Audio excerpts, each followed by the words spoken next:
You had another game-winning run down to the 1 against Chicago. And he'll give it to Freddie again. He has room at the 35, at the 30. Jackson on the run at the 20. Inside the 10. Fred inside the 5. His whole thing was he was going to come in and knock the ball out of my hands, and I said he wouldn't even get close, and I had to make sure that that was the case. He came in too high, gave me his chest, and I had to put him on his back.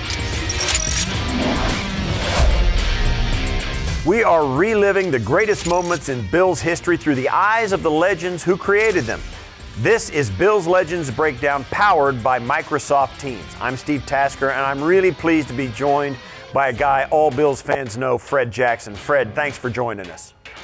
Man, Steve, I appreciate you guys having me, man. You bet. You had this unusual path to the NFL. You played Division III football at Coe College, went on to play professional indoor football and in NFL Europe before finally making an NFL squad. How do you describe your mindset when you were trying to make it to the National Football League? It was just anything worth doing is not going to be easy. So, and I just try to take every day one step at a time and try and take advantage of the opportunity. Yeah, you made your first career start in 2007 against Washington. You had 82 yards on the ground and 69 yards through the air, kind of one of those typical, what we came to know as one of your games. You did it both ways. And the following week, you had your first 100-yard rushing game against Miami. You think back on those games at that time, what did they mean to you to have a couple of games like that to start your career? And then what do they mean to you now?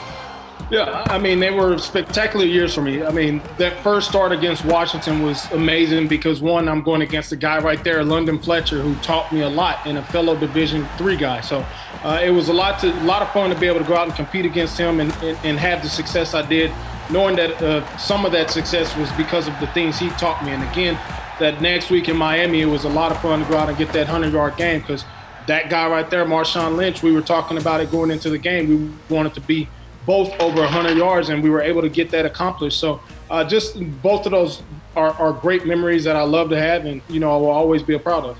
Now, before the 2009 season, you signed a 4-year contract extension, and then you came in and had a breakout season. You had your first 1,000-yard season.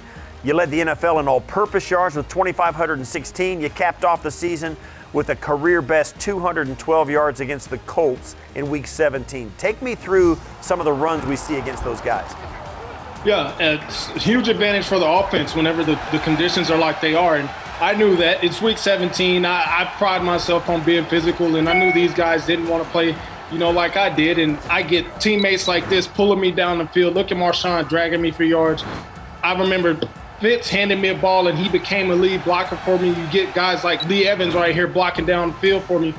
Those guys wanted me to get over 1,000 yards, and they made it possible for me to go for 212 with the way that they played. And I just wanted to go out and make plays when I got the opportunity. All right, let's go to Week 3 of 2011. The Pats came to town. You were both 2-0 at the time, very early in the season. They tied the game at 31 with just over 3 minutes to play. Then you caught a ball and almost took it to the house for the game-winning touchdown, but they wound up calling you down at the 1.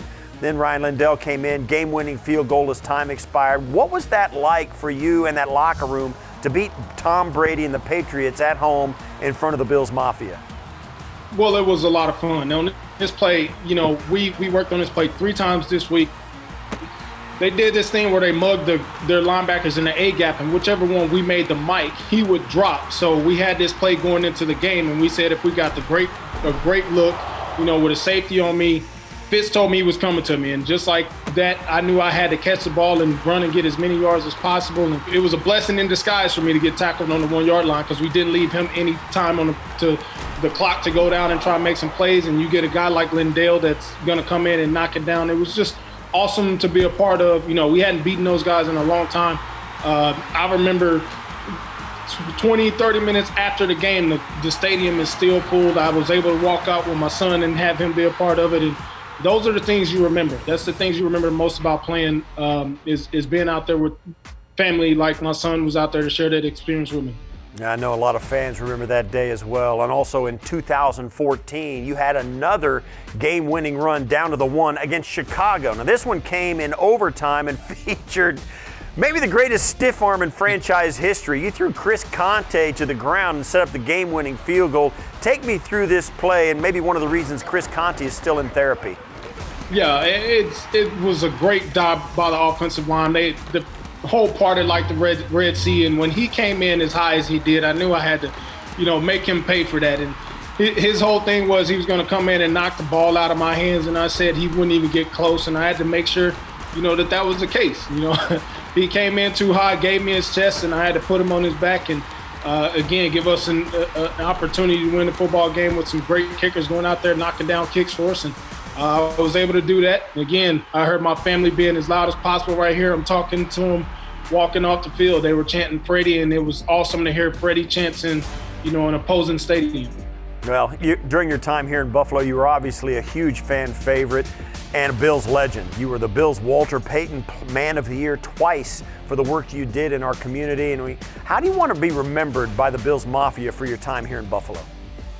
That's it. As a guy who gave back to the community, because there was times we weren't a very good team, and they still stuck it out and came out and supported us. And I wanted to do everything I could to support those guys as well. Let Bills Mafia know what they meant to me.